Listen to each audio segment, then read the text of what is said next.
A sourdough starter is a live yeast mixture used to make bread. It can be maintained or fed and kept indefinitely.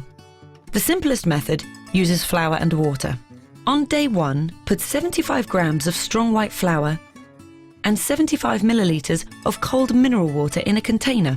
Stir until well combined to make a smooth batter. Set aside at room temperature for 24 hours. Don't cover the starter for the first 3 days. This will allow it to pick up the natural yeasts in the air and give it a chance to breathe and grow. On days 2, 3 and 4, feed the starter with 75 grams of strong white flour and 75 millilitres of mineral water each day. The starter should be starting to bubble and smell sour. Cover loosely with a clean tea towel on the 4th day and leave at room temperature. On day 5, the starter should be full of bubbles and ready to use. If it's not, continue with the feeding process for another couple of days.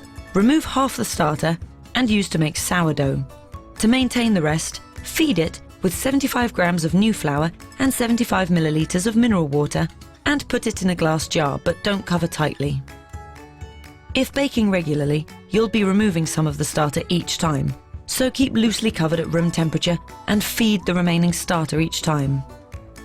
If baking less often, keep the starter in the fridge and maintain the feeding process every 5 days or so, removing half and feeding with flour and water.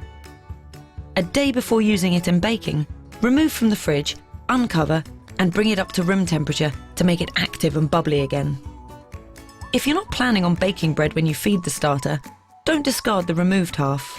Freeze it in a separate container or transfer it to a new jar and give it to friends to make their own sourdough.